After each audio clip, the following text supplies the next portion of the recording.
We're live. Okay.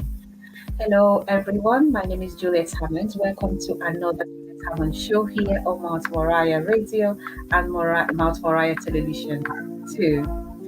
Today we have another guest. We'll be talking about, things that happen to people, during challenging times.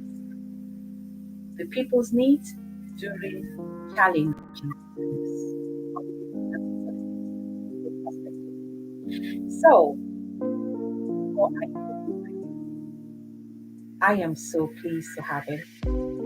This gentleman is aspiring to be the next mayor of London, United Kingdom.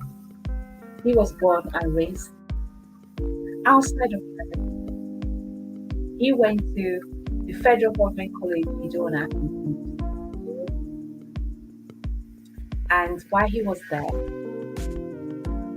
he was one of the unity school that was when he went to federal government of Nigeria, isn't it? Yes. Yeah, and he has a bachelor's degree in electrical electronics engineering from the University of Benin in Nigeria, and he also has a master's degree in project management from the University of London here in the United Kingdom. He has been in construction industry. He has done several jobs while he was waiting for a permanent post in job. And today, this person is a Christian historian, and he is aspiring to become the next mayor of London. I am so pleased to have him, I should say, and he is none other than Juliet Akhigbe. Leonard, you're welcome to my Moriah show. And you're welcome to inspiring times, Juliet. God bless you. Yeah, thank you so very much for having me. God bless you too. Wonderful. I know you have done so many things, and I would like you to just tell us a bit more about you, about yourself. Okay, thank you very much. Like you said earlier, my name is Donald Akhigbe, and I'm your next mayor of London. Yeah, like you stated earlier, I was born and bred in Nigeria. I attended my school in Nigeria, my primary, secondary, university in Nigeria. I went to the Federal Government College in Nigeria, which is, like you pointed out, is one of the unity schools created by the federal government of Nigeria to foster unity. And my experience there taught me about tolerance, about differences, how to appreciate our differences, and how to love each other, and to see Mm-hmm. beyond the differences and see things are my father was in construction also. So as soon as I finished my university, I did electrical engineering. So as soon as I finished university, I went into the family business and did construction in Nigeria. Mm-hmm. My father is also a politician. He was active in politician. So I took interest in politics also. I was going with him. I was everywhere with him, and I was seeing the impact he was making in his community.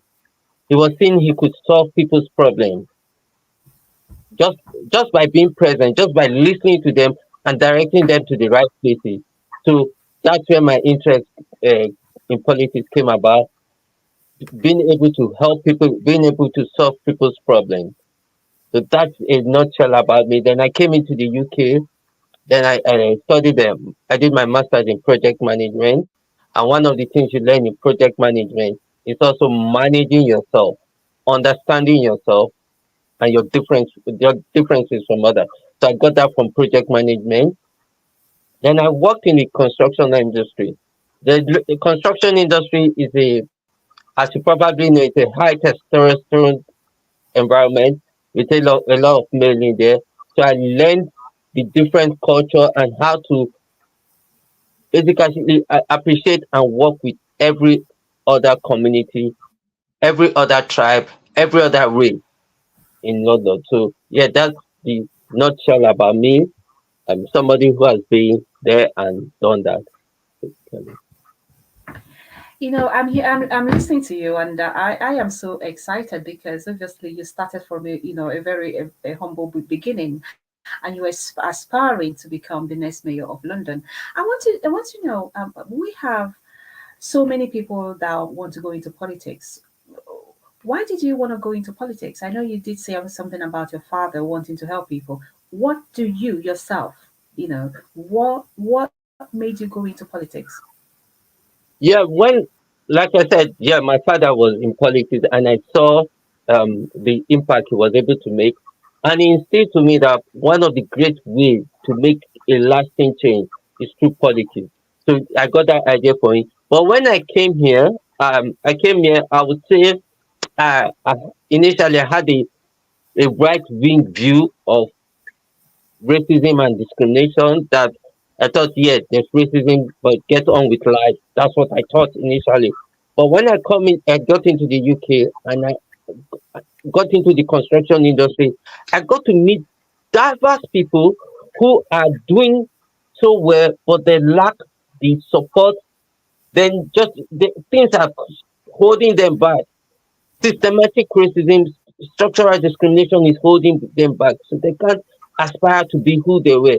So all those things moved me and got me to no, I need to step up and attain my calling, because I believe it is a calling. I stepped up and I said, okay, I need to step into my calling and try and make a change, try and remove this glass ceiling that is in people's lives, try and get rid of it so that people could be who they want to be.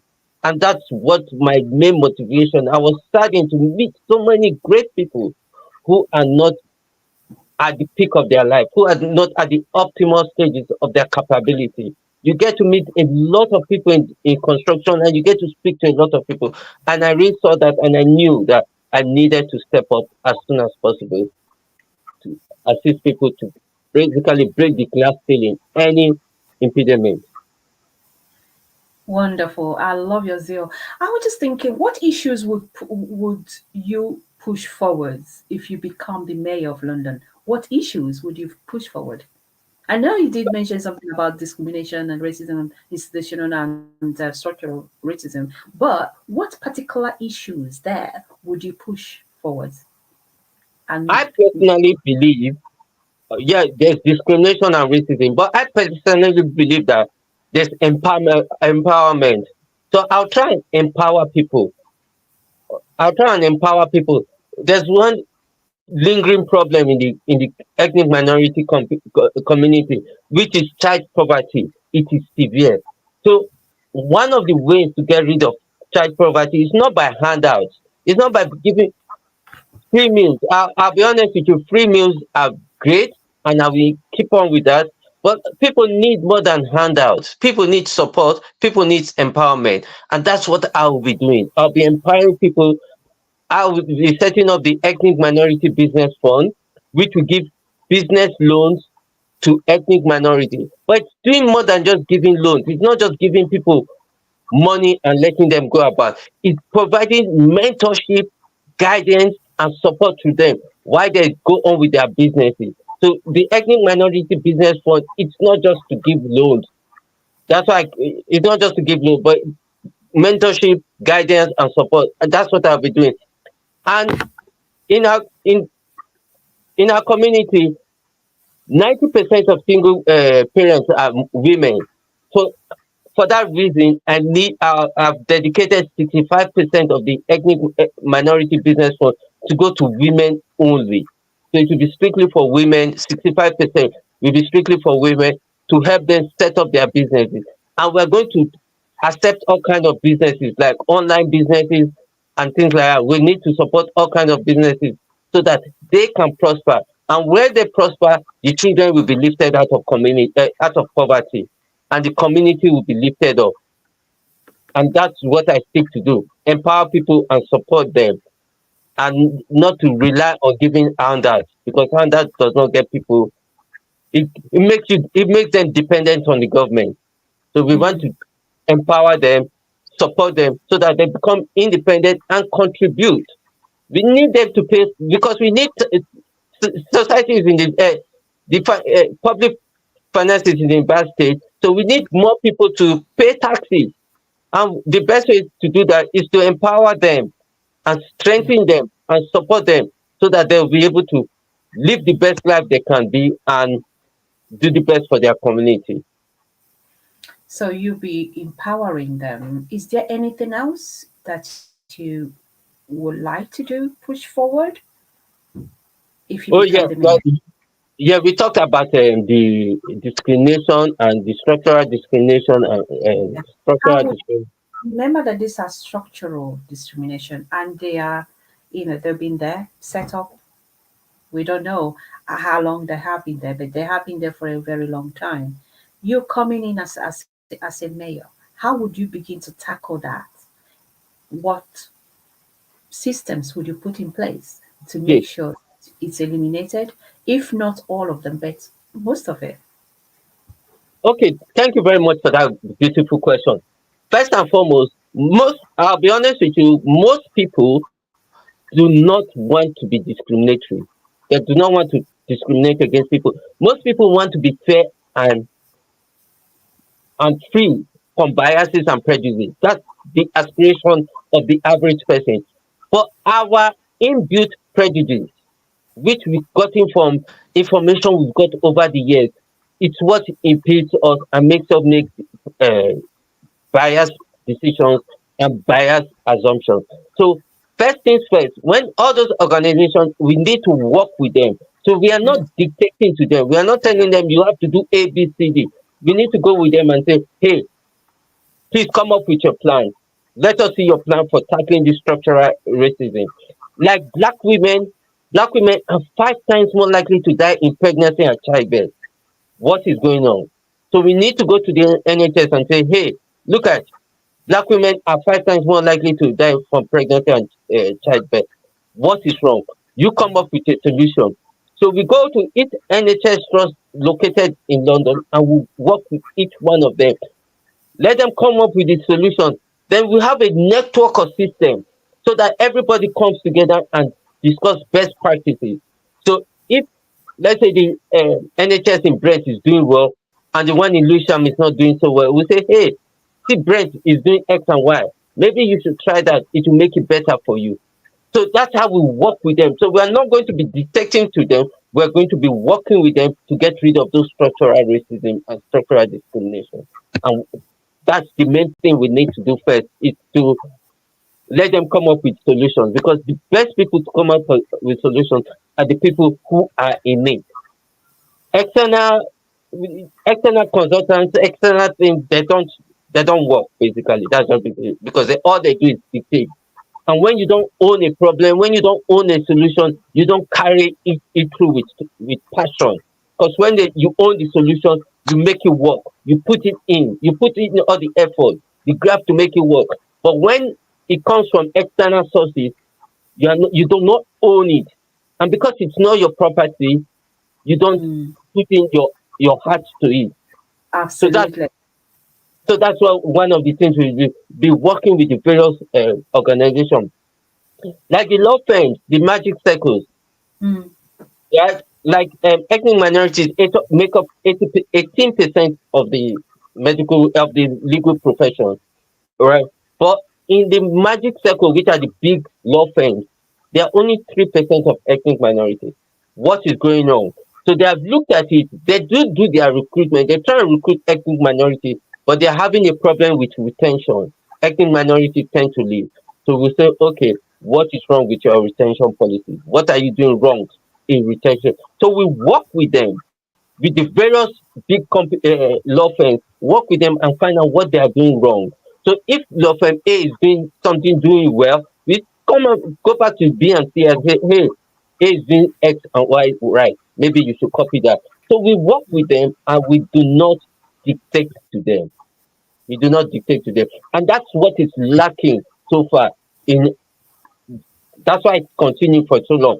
Because either government come in once in a while to try and dictate to them and it doesn't work. Dictation does not work. It's support collaboration that works in all things. And that's what I'll be doing differently. Wow. I mean, you've kind of touched the base on it. The next question I wanted to ask is, what makes you so different? What attributes are you going to bring into your role if you become the mayor? What do you have that others don't have? Okay, yeah, yeah. So yeah, basically, I learned all this from construction. I learned from project management.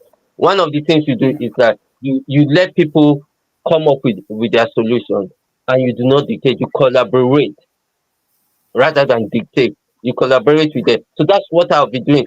Then also my experience in construction, I've looked at the construction industry, and you know that one we are having problem with housing in this country, in especially in London. The A house lot rate of, is going, yes. So yes. one of the problems current government have is that all they are trying to do is to build to sell. What they're trying to do is build to sell. So they support companies who are building to sell. They build houses and try and sell those houses.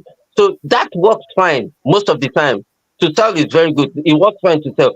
But what happens is when there's a problem, when there's COVID, people do not buy Yeah. houses when there's COVID. When there's a recession, people do not buy houses when there's recession. When there's cost of living crisis, people do not buy houses when there's there. So that stops the selling. And when the companies can't sell, they can't build. Or you understand? So that's the problem. So what I'll be doing differently for that is that I will support the companies that do build to rent. So that when they come in, they'll build houses for rent. There are companies that build houses for rent. Those companies do not get the support from the government at the moment. So I support more build to rent companies so that they'll build more houses for rent. And you know what? When there are more houses for rent, the rent goes down. And once the Mm-hmm. rent goes down, your savings increases because you are spending less on rent. So your Mm-hmm. savings increases. So then you are able to save towards a deposit and buy a house and move on. So we're still going to be supporting the build to sell, but our main attention right now, as in this crisis, is to support the build to rent, so that the rent comes down, and people have more savings to buy their own houses. So we are going to be doing things differently from what others have been doing. They have not looked at it from an in-depth point of view, and I've looked at the solutions from an in-depth point of view, and I said, this is what I'm doing differently. Wow. You've got the intelligence, you've got the knowledge there, and I see you doing great things if you become a mayor. I, I want to know what you think about the transport for London, which is a big issue for those that live in London and are going to London quite often. And the charges, the ULAs and all those charges has become a huge issue for people that live in London. How can you tackle that? I know you've mentioned all these other factors as well that plays a huge role, but I just want to know about the transport for London. How are you going to tackle that aspect? Okay, first and foremost, for ULEZ is at the moment, ULEZ is a great plan. I'll be honest with you. I know a lot of people criticize it a lot. ULEZ is a great plan because it tries to make our air better. So there's nothing wrong in having clean air. In short, everything supports a clean air. So I like the whole concept of ULEZ. But at the moment, it unfairly discriminates against ethnic minorities because they tend to be poor, and so it's unfair. It's on that basis alone. I'll be putting a pause on you guys. It's going to be a pause. So I'm going to put a pause till we get other things right. You Mm, understand? Till we get other things right. Then not only that, though we are putting a pause, we're going to support the families who live in the most polluted areas. We're going to support them in various ways. We'll get into supporting them. I'll get into that. Then then that's that for ULEZ. Then for the congestion charge, again, that's a very unfair system. It's still unfair. So first and foremost, the black cabs can go into the congestion zone without paying, but the mini cabs and the Uber cannot go into the congestion zone. They'll have to pay. So what I'll be doing differently is that I'll give the congestion charge exemption for mini cabs and Ubers so that they can go into the congestion charge without yeah. paying. Then also, I'll be giving for every registered ethnic minority business, I'll be giving a 50% discount, but they have to be registered. So we are going to put a place in a place in procedure to take register people. Then for every woman, is the any organization that has a woman sole um as the sole director or the majority director, they are going to have a discount to 50% discount for every. Then for ethnic minority, because a woman who is an ethnic minority has two advantages. So she's a woman and she's an ethnic minority. So for those kind of people who have two advantages, we're going to give them a 70% discount. So ethnic minority women will have a 70% discount, while every other woman have a 50% discount. And the ethnic minority men will have a 50% discount. So we're going to put that in place for the congestion, so that they can go in and do business in central London freely without having to worry about paying so much for congestion charge. So that's one aspect of the for transportation. That's the congestion charge. That's how I'll do it. Congestion charge. Then for the bus fare and everything, we're going to put a freeze. It's currently £1.75, and we're going to put a freeze and leave it at that, and get the finances of the transport of London. We're going to get its finances right, because at the moment, though he's not talking so much about it, the finances of TFL is in a bad state. So we Mm. are careful what we do not to make the situation worse. He's not talking about it, he's trying to gloss over it. So we're going to Yeah. keep things frozen and try and get the finances better. Then if the finances is good, then we'll talk about reduction. But we don't want to make a reduction now and get in and find out that the finances are terrible, and which I Mm. suspect they are greatly terrible at the moment. He's not talking And about if it. they are, Donald, if they are terrible, how are you going to reconcile that? Are they still going to be getting their 75% discount, the women, and the men get 50% discount if the Yes, finances are terrible? yes, correct. That's correct. They're still getting get they are going to get this because we need to get the economy moving. We need to get the economy moving. So when the economy is booming, then things will there'll be more taxes. So we need to support these people to get them to push the economy forward. Small businesses are the backbone of economy. We all, because it's very easy, we focus on the big companies and try and give help to the big companies, but they don't need our help. It's the small ones that need our help. It's the small ones that make an impact most, especially for issue of child poverty. It's the small companies that make the greatest impact in elevating child poverty. So we need to give support to them and take our eyes for a moment off the big companies. I know it's also good to give them support, but I think at the Yeah. moment we need to focus on the small enterprises. So we need to support them, and they pay taxes too. They don't have offshore accounts and things like that. You know how they do their tax avoidance scheme and all. These small companies don't do that. It's Yeah. only the big ones that do that. So we need to support them. And look at the high street. The high street is being decimated. So we need to support them in every way so that the whole economy comes up and more people pay taxes. And the more people pay taxes, oh, the better for the public cost. So that's what we're trying to do. We need to support and that's where my 75% for the ethnic minority women and the 50% for the ethnic minority men comes in. We need to push Mm. everybody up. We need to get up everybody moving up. And once things starts booming, yeah, we can now come back and say we are taxing you more, we're increasing the fare more, we're doing that. But at the moment, it's not right because people are struggling.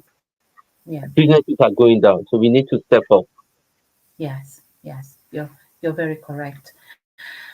Well, how can people get involved in your campaign? Have you got a campaign team? Have you got people that are, helping you to get the word out there? Yeah, first and foremost, I'd like to thank you for this because you are helping me get the word out there. So I thank you for this. And You're welcome. everybody, we all need to play a part. We all need to play a part because I believe in choices, right? I believe in choices. Some people might not be happy about my choices. Some people might have the view that, oh, support big businesses, do not support small business. So people are different. But when we bring up our views to the general public, and then the people can make a choice, and the right person will be voted in. So I will implore everybody to share this your broadcast, share it, and put it out, share my flyer too, put it out, so that people will have choices. And the more choices we have, the better our decision making is. So as much, so everybody please kindly share this podcast and spread the message, not just of me. I'm not being selfish. I would like to say spread my message, No, spread every candidate's message out so that everybody can make an informed decision so that the best person wins. Because it's when there's lack of information that we make the wrong choices. But when we have the right information, everybody's on ground, everybody's position is known, then we'll make the right choices. So we all need to be taking part in politics. You understand? Mm. If you have criticism of me, anywhere you have criticism, maybe you don't like the fact that I'm giving discounts to certain class of people, then take it. But we need to put it out there. You understand? So that people we can make the best choice. Get involved.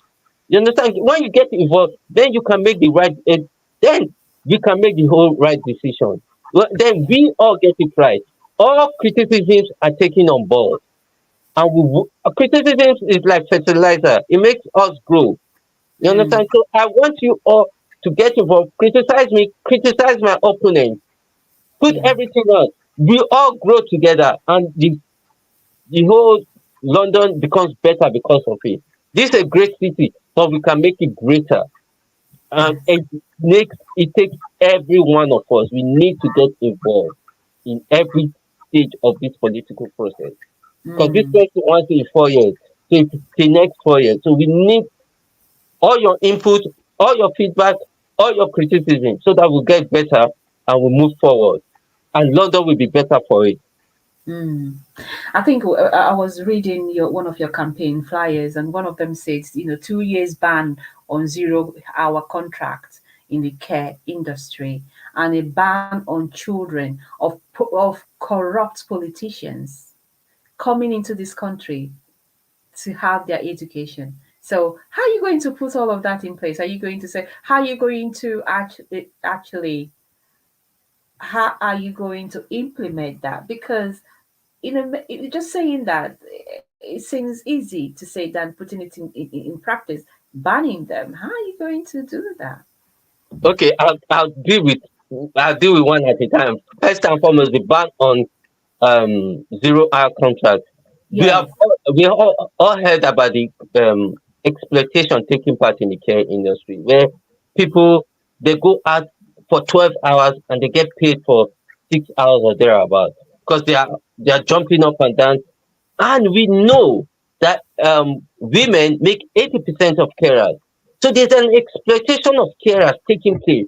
So by the time I put a ban on 0 hour contract, everybody gets a fixed contract. I would try and make it for the least contract you get is a month. But I'll be honest with that, the care industry might negotiate further. I'm negotiating down towards 2 weeks. I don't know. But I believe I'll try and make it a month, um, at least a minimum of a month contract. So that you know at the end of the month what you are getting. So if you get a contract in a month and it says, oh, the minimum hours we're going to give you is 20 hours this week, and they tell you what times you're going to go. So we all know, then you will know, oh, I'm only getting 20 hours this week, and these are the free times I have. Then I can go look for a job.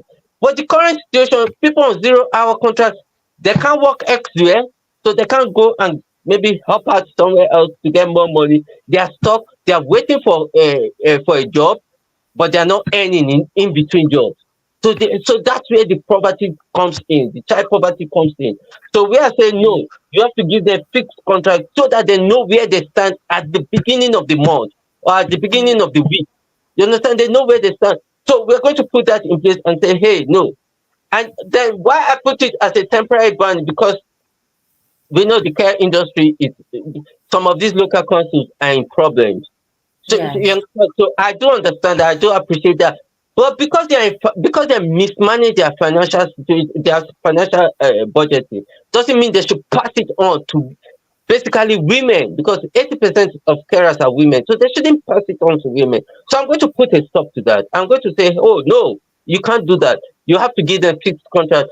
If you need to go to the national government and ask for more money, you do that. But at the moment, you cannot pass your mismanagement of into onto the women. So I'm going to put a stop on that. So that's very crucial, because it puts an end. Like I say, it puts an end or a big difference in the lives of children. Because children are suffering. Children are suffering because this child poverty is serious. So we need to do something about it. We need to take bold and different steps to deal with child poverty, because if we keep doing it the same way, we can't keep having the same results. No, it doesn't work by handout. We need to empower them. We need to support them. So give them fixed hours so that they can go free and work if the hours are not enough. And if the hours are enough, then that's fine. But if the hours are not enough, they can go elsewhere and try and get some job. So that's what we need to do first and foremost. Then the one for the ban on corrupt politicians coming in, oh, that one will be very simple.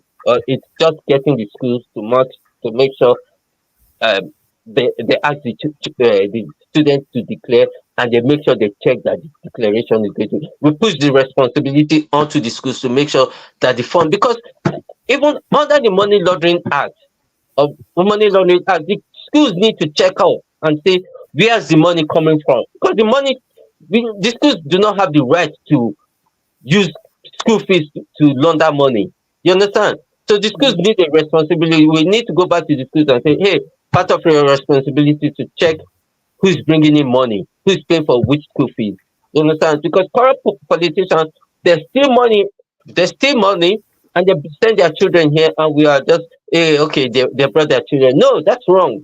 Under the money laundering act, London is known as the money laundering capital of the world, and that should stop.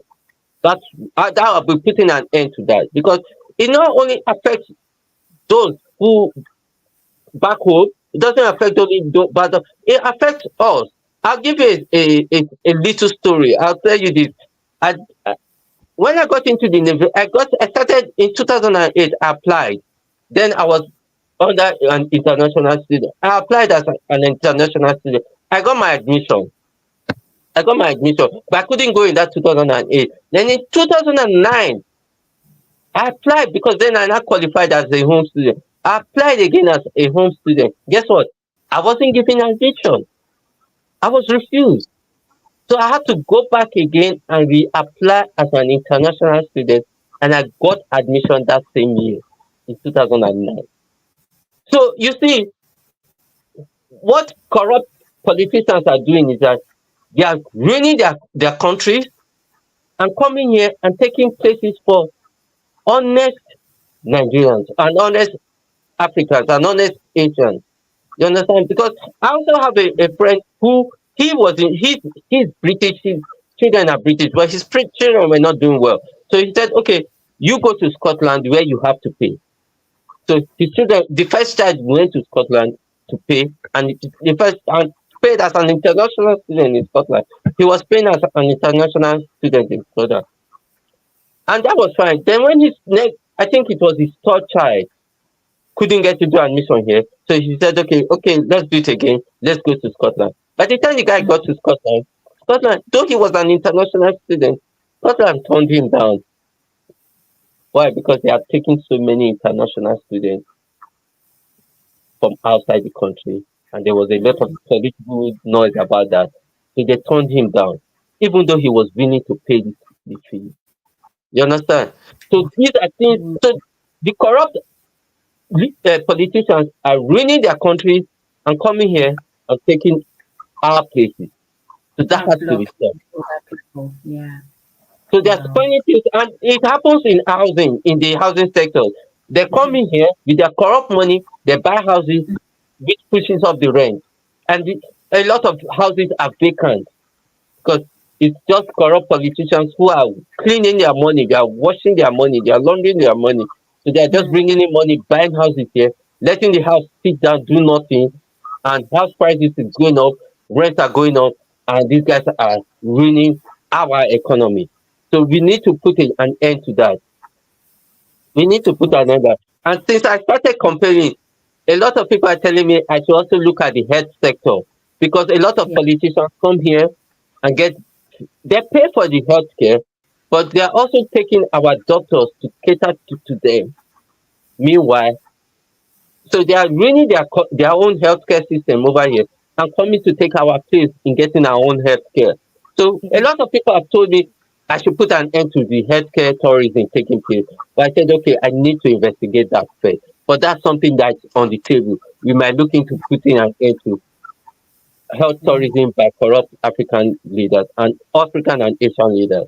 So we're Yeah. looking at all that too. So it's not a done deal. So this we are looking at all, we once we get more feedback, and this is what I'm saying. We need feedback from people. When we get feedback from them, we can implement more policies.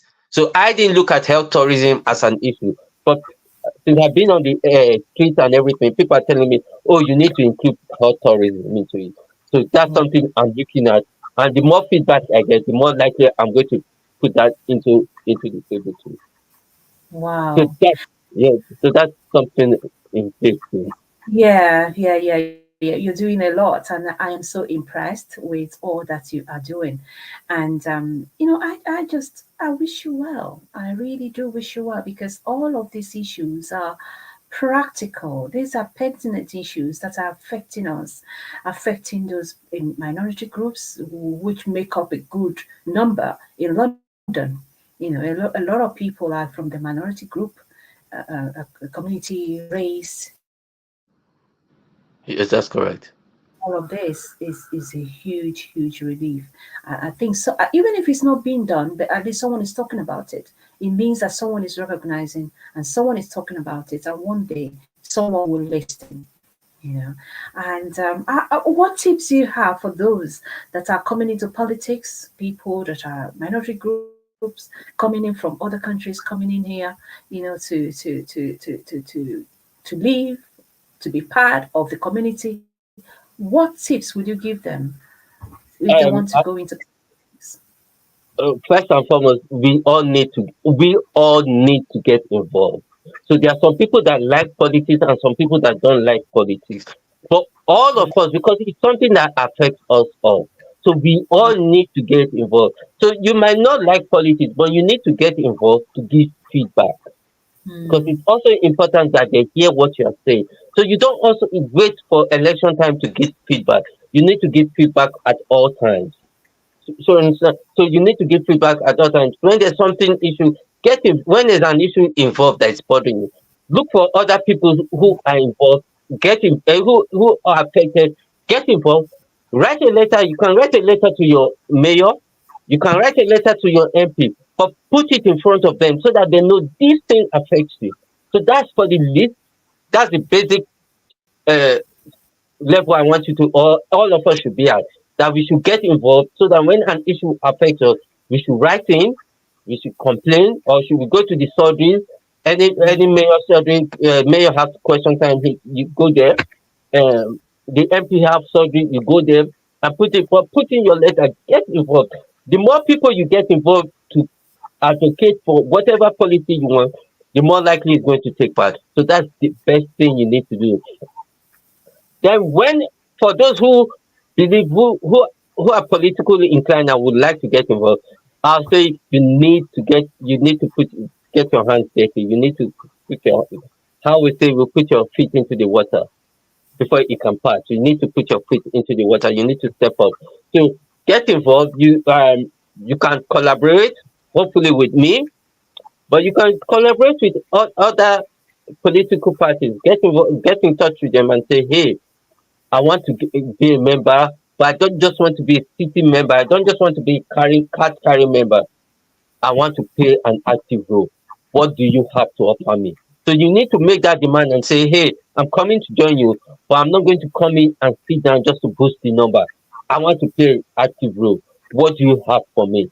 So they'll tell you what steps you need to take part. That's with each other political party. I'm willing to help you, and I will give you more roles for you to play in politics. in my political ambition, politics, but for other parties, get involved with them and ask them, make a demand on them. Demand and say, I'm not coming to sit down and just be a card carry member. I want more. I want more, Yes. and you get more of your people because politics is a game of numbers. The more you are, the more people are going to listen to you. So when you get more people involved with you and say, hey, 10 of us, we want to take part. We want to do more in this environment. What do you have for us? Mm, So they will listen to you rather than you just coming up just only you. So that's one thing you need to do. You need to just don't be a card carrying member only. Step involved, get mm. involved, and things like that. So that's something you need to do. Wonderful. Wow, wow, wow, wow. I want to say thank you so much. And I really, truly wish you well from the bottom of my heart. I really wish you well. I think we have to be praying for you. We have to elevate you, in the sense that, kind of uplift you and your name and all that you do, present it to God all the time so that the Lord will guide you and lead you in all that you are doing because you need that strength, you need the tenacity, you need the patience, you need the resources as well to be able to promote your cause and to have people around you to move that cause forward. And on behalf of Mount Moriah organization, radio and television, I want to say thank you so much for coming and we do wish you well. We do really do wish you well. Thank you All so right. very much for having me. And I would really, yes, I would greatly appreciate the prayers. That's what I need most. Yeah. I know I need finances, but I need the prayers most. And I trust you and I thank you because I know you make those prayers for me. That's what I need more than anything else. Thank you very much for that. I really, really appreciate We'll be praying for you and it. and I will also invite you again in the future to see how you're getting on, and hopefully we'll Okay. have some good news. All the best. Yeah. Okay then. Yeah. Thank you very much. Thank you. Ladies and gentlemen, thank you so much. We've come to the end of this show. What a wonderful political analysis, coming from someone from the minority that is also an immigrant, aspiring to become mayor of London. And we haven't had the last of this gentleman. We're going to be hearing from him all of the time. And as we wish him well, we're going to wish everyone that is listening well too, and everyone that is watching us. We want to say well done and have a wonderful week. We see you again for another discussion next week. God bless you. God Thank bless you. you. Thank you very much. Thank you. Mhm. Don't go.